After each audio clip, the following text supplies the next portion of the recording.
Okay, this is the last example that we're going to look at. So we looked at France, which is a good example of absolutism. We looked at England, which is more of a constitutional monarchy.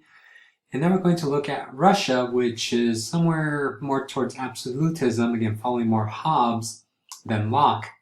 We do see some changes happening in Russia for a few different reasons. In Russia, you have a country, and the book kind of talks about this, that it's still very much so stuck in this kind of medieval period. He talked about Ivan the Terrible, who is essentially this kind of, the name kind of says it all right, this kind of medieval king. But there isn't much progress. Russia's still centuries behind the rest of Europe, which is part of the reason why we never talk about it. We begin to see czars come in, such as Alexei, and he implements this kind of hereditary hierarchy based on your job. And what they're trying to do is kind of mimic what's happening over there in Europe. But it's really Peter the Great, and he's the one that establishes the Romanov dynasty. But Peter the Great is somebody who modernizes Russia in the context of this particular period to kind of catch up to what's happening over there. Again, I typically show you a video that talks about this, but Russia is a very backward country in the context of European society. So what Peter does is that he implements these kind of sweeping changes that are quite quick. And one of his main goals was to westernize Russia, right? He travels to Europe and sees not only some of the great architecture, but some of the great scientific work that's being done there. So he tries to recreate it in Russia by establishing the Russian Academy of Sciences. He knows that at this time, a navy kind of symbolizes this military supremacy. So he establishes a navy, but he also needs water, right, to have a navy. So he kind of moves into Sweden and goes to war with them. And this allows him to have access to the rest of Europe by taking over some of that territory in the West. He does have, and again, this is what makes him somewhat of a not as strong of an absolute monarch. He does have a Senate because Russia is just so massive, but it's a Senate that's very fearful of him. It is noted that he probably had his son killed because he was plotting against his father, against him. So it just kind of showcases that he does have that instinct of a strong monarch. Other things that he implements is that he makes sure that the nobles are tied to the state by having them serve either in the military or in the administrative apparatus or in the courts, but basically giving their loyalty to him as monarch. Other ways that he transforms Europe is that he forces them to change the way they look, the way they dress. He forces people to cut off their beards.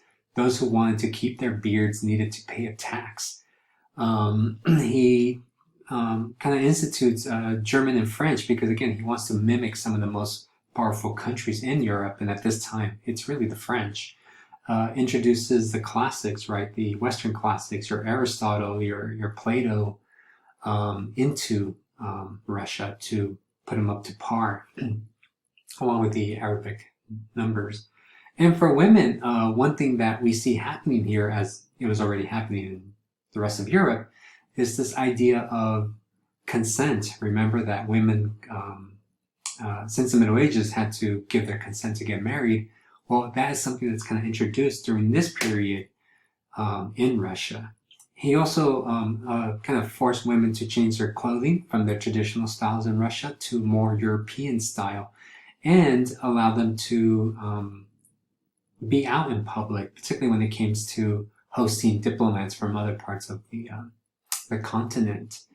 And so Russia kind of embodies this idea of absolutism, though we kind of put it somewhere, I don't want to say in the middle because it's much more of an absolute monarchy. Most of them are, Prussia, Austria, obviously France.